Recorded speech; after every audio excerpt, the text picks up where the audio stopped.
তিহাকে এভাবে বিড়বিড় করতে দেখে আয়ান অস্বস্তিতে তাকে ঠাস করে মেঝেতে ছেড়ে দেয়। তিহা ব্যথা পেয়ে বলে ওঠে, ও মা গো, গেলাম, মরে গেলাম। গেল গেল, আমার কমর মনে হয় এবার সত্যিই গেল। ও মা গো, মরে গেলাম গো। এই শয়তান বেটা কিভাবে আমারে ফেলে দিল। এই চুপ কর তো। আমার রুমে কেন এসেছিস? এভাবে কারো রুমের পারমিশন ছাড়া ঢোকা ঠিক নয়, তা কি জানিস না? এই, আপনি চুপ করেন। রুমের দরজা যে লক করে রাখতে হয় সেটা আপনি জানেন না? তিহার কথা শুনে আয়ান ভ্রুকুসকে বলে, এটা আমার রুম, আমার যেমন ইচ্ছা রাখবো। তুই কেন সময় অসময়ে আসতে যাবি? আসছে আমার রুমাওলা, ভালো করেছি।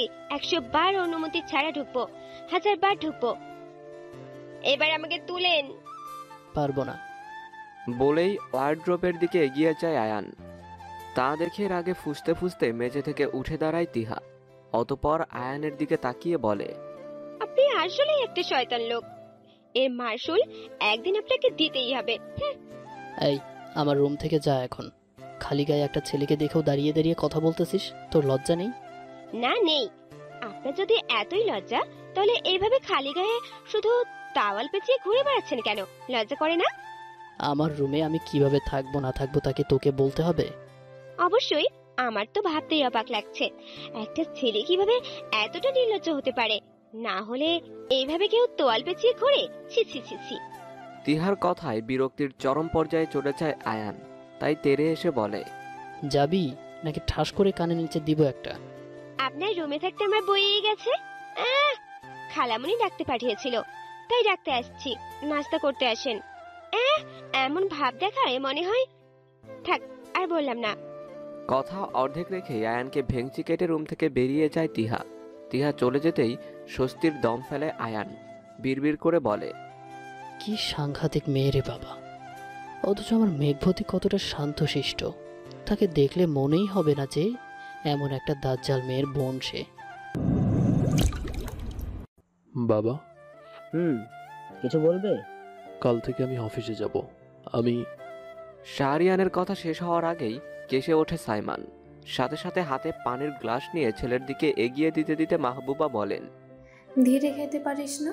এত তাড়াহুড়োর কি আছে আজও?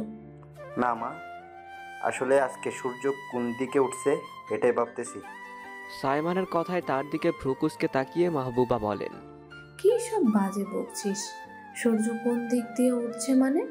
মাঝ থেকে শাহরিয়ান বলে ওঠে, আমি সত্যি বলছি ভাইয়া, কাল থেকে আমি অফিসে যাব। আমাকে সব বুঝিয়ে দিও। ভেবে বলছিস? হুম। ঠিক আছে, কাল তাহলে আমার সাথে অফিসে চলিস। আচ্ছা। বলেই অর্ধেক খাবার রেখে উঠে নিজের রুমে চলে যায় শাহরিয়ান। তুমি সবসময় একটু বেশি করো সাইমান। সুনায়নার কথায় আশ্চর্য হয়ে বলে, কি করলাম? শাহরিয়ান ভাইয়ের সাথে এমন না করলেও পারতে। হঠাৎ অফিসে যাবে বললো, অবাক হওয়ার কথা না? আর কথা না বাড়িয়ে দীর্ঘ দম ফেলে সুনায়না। অপরদিকে শিকদার মাহতাব স্বস্তির দম ফেলে বলেন, যাক, এতদিনে ছেলেটা আমার সঠিক পথে ফিরতে চাইছে। এর চেয়ে খুশির সংবাদ আর কি আছে? আসলেই নাই। বলে হেসে ফেলেন মাহবুবা। সেই হাসিতে যোগ দেন টেবিলে বসে থাকা সবাই। কয়েকদিন পর তমা, তোমার সাথে কিছু কথা ছিল। ভার্সিটি ক্যাম্পাসে দাঁড়িয়ে দাঁড়িয়ে আহি আরুষির সাথে গল্প করছিল তমা। হুটহাট পুরুষালীর স্বর কানে বাজতেই পেছনে ফিরে তাকায় সে। তার সাথে আহি আর আরুষিও। পেছনে শাহরিয়ানকে আর তার সাথে ফ্রেন্ডদের দাঁড়িয়ে থাকতে দেখে কিছুটা বিচলিত হয় আহি। অন্যদিকে তমা ভ্রুক্ষেপহীনভাবে পিছনে ফিরে শাহরিয়ানকে একবার আপাদমস্তক দেখে বলে, বলুন। এই লম্পট শাহরিয়ান আবার তোমাকে কি বলবে আরুষি? কথাটা বলেই আরুষির হাত খামচে ধরে আহি। আহির দিকে একবার তাকিয়ে আরুষি আবার শাহরিয়ানের দিকে তাকিয়ে বলে, আমিও তো তাই ভাবছি। চুপচাপ দাঁড়িয়ে দেখ কি হয়। ওহে মেঘবর্ণ কন্যা, তোমার ওই ঘন কালো কেশে আমায় একটু ঠাঁই দিবে? তোমার ওই ঘন কালো কেশে নাক গুজে আমি সুখের রাজ্যে পাড়ি দিতে চাই। ওহে মেঘবর্ণ কন্যা, তোমার ওই হরিণীর মতো টানা কাজল কালো দুটি চোখের মায়ায় আটকে আছি। একবার সে চোখে আশ্বাস দিয়ে বলবে কি ভালোবাসি? বিশ্বাস করো, তোমার ওই দুটি চোখে কখনো জল গড়াতে দিব না। ওহে মেঘবর্ণ কন্যা, তোমার কথার মাধুর্যের প্রেমে মাতোয়ারা হয়েছি। যে কথার মাধুর্য কানে বাজতেই বুকের বাঁ পাশে কম্পন শুরু হয়। ওহে মেঘবর্ণ কন্যা, প্রিয় মেঘবতী, তুমি কি হবে আমার সুকেশিনী? হবে কি আমার প্রিয়সিনী, এক হৃদয় হরণী? শাহরিয়ান হাঁটু গেড়ে বসে কথাগুলো বলে তমার দিকে হাত বাড়িয়ে দিতেই ক্যাম্পাসে থাকা সবাই আহাম্মক বনে যায়। এই প্রথম শিকদার শাহরিয়ান, যে কোনোদিন কাউকে এভাবে ভালোবাসি বলেনি, যার কাছে প্রেম প্রেম খেলাই ছিল একমাত্র নেশা। এমনকি রিহান, তিহান, হৃদয় তিনজনই থ হয়ে যায় তাদের বন্ধু শাহরিয়ানকে এভাবে বলতে দেখে। অন্যদিকে এসব দেখে আহি আরুষিকে উদ্দেশ্য করে বলে, আমায় একটু চিমটি কাটতো আরুষি, আমি কি স্বপ্ন দেখছি? আরুষি তখন সাথে সাথে চিমটি কেটে বলে, না সত্যিই দেখছিস, আমারও স্বপ্ন মনে হচ্ছিল, এখন তোকে চিমটি কেটে সত্যি মনে হচ্ছে। খবরদার তমা, এই লম্পট শাহরিয়ানের ফাঁদে পা দিস না। আহি বিড়বিড় করে তমাকে কথাটা বলতেই তমা কোনো কিছু না বলেই চুপচাপ শাহরিয়ানের দিকে এগিয়ে গিয়ে দুহাত ভাঁজ করে বলে, sorry to say mister Sikdar Shahriyan, by the way আমি কত নাম্বার? তমার কথায় উঠে দাঁড়ায় শাহরিয়ান। প্রতি উত্তরে তমাকে যখনই কিছু বলতে যাবে ঠিক তখনই তমা এক হাত উঁচিয়ে শাহরিয়ানকে থামিয়ে দিয়ে বলে, মিস্টার শিকদার শাহরিয়ান, আমি শবনম তমা, আর 5টা মেয়ের মতো না আমি নয় যে আপনি চাইলেই তাদের মতো আমাকেও ভালোবাসার ফাঁদে ফেলবেন, শেষে ছুঁড়ে ফেলে দিবেন। কি ভাবছেন আপনি রচনা করে ভালোবাসি বললেই আমি পটে যাব? It's impossible. ওয়েট ওয়েট, একটা কথা তো বলতেই ভুলে গেছি, ভালোবাসেন? তাও আমার মতো মেঘবর্ণ গায়ের মেয়েকে? How I am surprised. Listen mister Sikdar Shahriyan, এইসব প্রেম প্রেম খেলা আমার সাথে খেলতে আসবেন না, বরং এখনো সময় আছে, নিজেকে শুধরে নিন।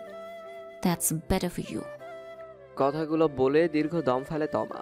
অতঃপর চলে যাওয়ার জন্য উদ্ধত হতেই পেছন থেকে তার হাত ধরে শাহরিয়ান বলে ওঠে, প্লিজ তমা, আমাকে ফিরিয়ে দিও না। আমি সত্যিই তোমাকে ভালোবাসি। এই হৃদয়ে সত্যি প্রথম প্রেমের বসন্তের ছোঁয়া এনেছো তুমি।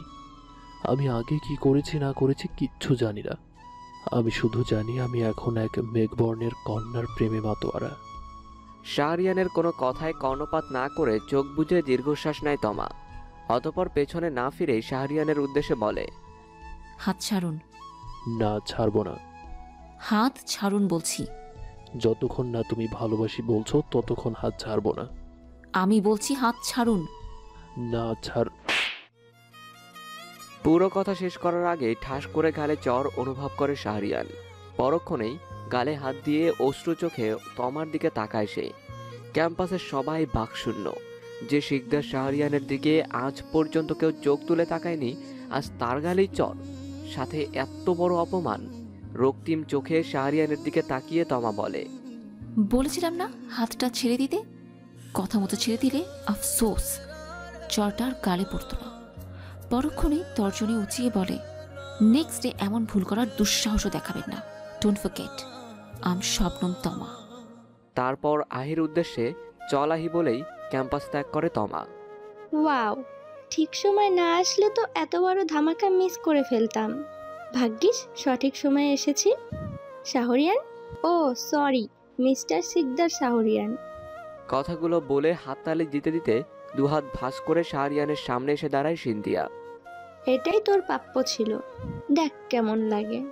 এতদিন এই দিনটা দেখারই অপেক্ষায় ছিলাম। ভাগ্যিস আজ সময় মতো এসে দেখে নিলাম। বলেছিলাম না, একদিন কাউকে ভালোবেসে তুইও হর্নে হয়ে ছুটবি। দেখ আজ তাই হলো। শুধু তাই নয়, আজ ভরা ক্যাম্পাসে এতগুলো মানুষের সামনে একটা মেয়ে তোকে চড় মেরে চলে গেল, সাথে অপমানও। অথচ তুই কিছু বলতেও পারলি না। ভালোবাসায় এতটাই অন্ধ হয়ে গেছিস, তাও এমন একটা শ্যামবর্ণের মেয়ের জন্য। কেন রে, কি কমতি ছিল আমার মাঝে? সিনথিয়ার কথা শুনে এতক্ষণ কিছু না বললেও তমার কথা উঠতে শাহরিয়ান বলে ওঠে, তা তুমি বুঝবে না সিনথিয়া, আমাকে যা বলার বলো, কিন্তু তোমার সম্পর্কে একটা কথাও বলবে না। আমি মানছি আমি তোমার সাথে ভুল করেছি, তার জন্য আমি লজ্জিত, পারলে ক্ষমা করে দিও। ভাগ্যিস সেদিন তুই আমাকে ফিরিয়ে দিয়েছিলিস। নয়তো আমার স্বামীর মতো একজন ভালো মানুষ কখনোই আমার জীবনে আসতো না। I am proud of him, he is my happiness always and always. By the way, I am forgive you. Best of luck for you mister Sikdar Shahriyan. Goodbye. কথাগুলো বলে তাচ্ছিল্যের হাসি হেসে চলে যায় সিনথিয়া। ভরা ক্যাম্পাসের মাঝে আজ দুইবার অপমানিত হয়েও ঠায় দাঁড়িয়ে আছে শাহরিয়ান। তা দেখে হৃদয় বলে ওঠে, তোর কি হয়েছে শাহরিয়ান? এই মেয়ে তোকে সবার সামনে চর মেরে গেল, অথচ তুই কিছুই বললি না। এখন আবার সিনথিয়াও এত কথা শুনিয়ে গেল, তবুও তুই ঠায় দাঁড়িয়ে আছিস। Why Shahriyan, why? তুই কি ভুলে গেছিস যে তুই শিকদার মাতব্বরের ছেলে শিকদার শাহরিয়ান? ভালোবাসি, ভালোবেসে অপমান সহ্য করেছি, দোষ কি তাতে? পাগল হয়ে গেছিস তুই? হ্যাঁ হ্যাঁ হ্যাঁ, ওই মেঘবর্ণ কন্যার প্রেমে আমি পাগল হয়ে গেছি। আমার এত পরিবর্তন দেখেও তোরা বুঝতে পারছিস না? কথাটা বলেই আর কারো উত্তরের অপেক্ষা না করে বাইক স্টার্ট দিয়ে চলে যায় শাহরিয়ান। তা দেখে পেছন থেকে দীর্ঘ দম ফেলে তার ফ্রেন্ডরা। সাথে সাথে ক্যাম্পাসও হয়ে যায় জনশূন্য। তোকে কতবার বলেছি হুটহাট করে আমার রুমে না আসতে? আসতে ভালো করেছি। মুখে মুখে তর্ক করিস না তিহা, যা আমার রুম থেকে বেরিয়ে যা। যাব না আমি। কি করবেন? না গেলে ঠাস করে চর মেরে দাঁতগুলো ফেলে দেব। আয়ান থমকে কথাটা বলতেই ভয়ে শিউরে ওঠে তিহা। বেয়াদব মেয়ে, মুখে মুখে তর্ক করিস। এত বড় হয়েছিস এখনো ছেলে মানুষই ছাড়তে পারিসনি। কবে যে গ্রামে ফিরে গিয়ে আমাকে তুই উদ্ধার করবি? তোর জ্বালায় বাড়িতে শান্তি পাই না আমি, মন চাই সব ছেড়ে ছুড়ে চলে যাই। আয়ানের শেষ কথাগুলোতে শত চেয়েও চোখের জল আটকে রাখতে পারেনি তিহা। টপ করে দুফোঁটা চোখের জল গাল বেয়ে গড়িয়ে পড়ে তার। লজ্জায় অপমানে গা গিজগিজ করে তিহার। সব সহ্য করা গেলেও ভালোবাসার মানুষের কাছ থেকে পাওয়া অপমান সহ্য করা যায় না। বেপরোয়া চোখের জলকে বারবার আটকানোর প্রচেষ্টায় ব্যর্থ হচ্ছে তিহা। অবাধ্য চোখের জল দুহাতে মুছতে মুছতে তিহা কান্না ভেজা কণ্ঠে বলে, আমি কালই চলে যাব গ্রামে। এটাই বলতে এসেছিলাম তোমায়। আর কখনো জ্বালাবো না, কখনো না। কথাটা বলতে বলতে কান্না করতে করতে রুম থেকে দৌড়ে চলে যায় তিহা। অপরদিকে দুই ঠোঁট ফাঁকা করে ফুস করে একটা দম ছেড়ে আয়ান বলে, যাক বাবা, বাঁচলাম। রাত 12টা। সকালের ঘটনার পর থেকে সারাদিন অস্বস্তিতে ভুগছে তমা। এপাশ ওপাশ করেও ঘুম আসছে না তার। বিড়বিড় করে আপন মনে বলে, শাহরিয়ানের সাথে অতিরিক্ত খারাপ ব্যবহার করে ফেলাটা কি ঠিক হলো? না না, সে তো এটারই যোগ্য। এদের মতো লম্পট কখনোই ঠিক হবে না, ভালো হবে না। তবুও নিজের অশান্ত মনকে শান্ত করতে পারছে না তমা। নিজেকেও দোষারোপ করতে পারছে না। সে তো খারাপ কিছু করেনি। শাহরিয়ানের মতো লম্পটের জন্য এত অনুশোচনা হচ্ছে কেন তার? আয়ানের কথাগুলো মনে হলেই বুক ফেটে কান্না আসে তিহার। এ ঘটনার পর থেকে না ঠিকমতো খাওয়া দাওয়া করেছে সে, আর না একটা বারের জন্য আয়ানের রুমে গিয়েছে। কালই এ বাড়ি ছেড়ে গ্রামে ফিরে যাবে সে। ভাবতেই টপ করে দুপুরে চোখের জল গড়িয়ে পড়ে তিহার গাল বেয়ে। দিন দিন আয়ানের প্রেমে আরও বেশি মাতোয়ারা হয়ে পড়ছে সে। তাই তো এত অপমানের পরেও ছেড়ে যাওয়ার কথা মনে হতেই ভেতর গুলিয়ে কান্না আসে তার। এই যে যার প্রেমে সে এত মাতোয়ারা, সেই তো বোঝে না তাকে। ভালোবাসার মানুষই যদি ভালোবাসা না বোঝে, আর কাকে দোষ দিবে সে? নাকি তার আয়ান ভাইয়ার মনে অন্য কারো বসবাস? কথাটা ভাবতেই কষ্টে বুক ছিঁড়ে দীর্ঘ দম বেরিয়ে আসে তিহার। এ কি তিহা, তুই এখনো এত রাতে জেগে আছিস রে? ঘুম না আসলে আয়, দুই বোন মিলে গল্প করি। আমারও ঘুম আসছে না। তাছাড়া তুই তো কাল চলেই যাবি। পাশ ফিরে এত রাতে বিছানার উপর তিহাকে এভাবে গুটিসুটি মেরে বসে থাকতে দেখে কথাগুলো বলে ওঠে তমা। হঠাৎ তিহার গোঙানির শব্দ কানে বাজতেই থরফরিয়ে শোয়া থেকে উঠে বসে তমা। পরক্ষণেই রুমের আলো জ্বালিয়ে দিয়ে তিহার উদ্দেশ্যে বলে, তিহা, তুই কাঁদছিস কেন? চলে যাবি বলে মন খারাপ হচ্ছে? আচ্ছা ঠিক আছে, তুই না গেলে যাস না, থাক আরো কয়েকদিন। আমি না হয় বাড়িতে কল করে বলবো। কোনো কিছু না বলেই তমাকে জড়িয়ে ধরে তিহা ফুপিয়ে কান্না করতে শুরু করে। হতভম্ব তমা কোনো কিছুই বুঝতে না পেরে বোনের পিঠে আলতো করে হাত চাপড়ে বলে, কি হয়েছে তিহা, বলবি তো? এভাবে কোনো কিছু না বলে কান্না করলে হবে? তোর ইচ্ছে হলে থাক, তোকে তো কেউ চলে যাওয়ার কথা বলেনি। তুই নিজেই তো বলেছিস চলে যাবি। আমি কি বাড়িতে কথা বলবো? না আপু, আমি আর এখানে থাকবো না আপু। আমি কালই বাড়ি চলে যাব। এখানে থাকলে দম বন্ধ হয়ে মরে যাব। আমি বাড়িতে চলে যাব আপু। আমি কালই বাড়িতে চলে যাব। কথাগুলো বলে কান্নার গতি আরো বাড়িয়ে দেয় তিহা। আশ্চর্য হয়ে তমা বলে,